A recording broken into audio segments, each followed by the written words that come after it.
La realitat virtual immersiva ens permet, mitjançant un visor, el fet de submergir-nos en un entorn virtual i ho farem de forma en 360 graus i en primera persona. L'alumne deixa de veure el seu entorn real i passa a visualitzar o a interactuar amb un entorn de l'altra realitat.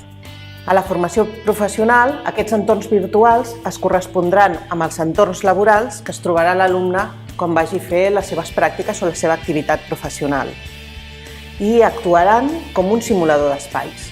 Les aplicacions didàctiques d'aquesta tecnologia seran fonamentalment les simulacions, però també ens permetran augmentar la gamificació a l'aula o estimular la motivació dels alumnes i altres tècniques que poden ser sobretot de reforç dels coneixements i les tècniques apreses.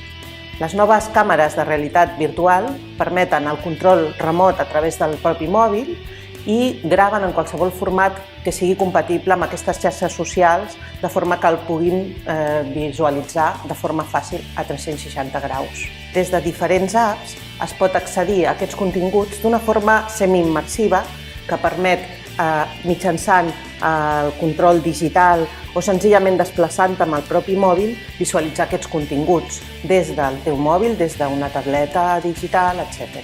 També es pot accedir d'una forma totalment immersiva mitjançant un visor que es pot complementar mitjançant uns auriculars o mitjançant un joystick, fins i tot, per permetre aquesta interacció molt més directa.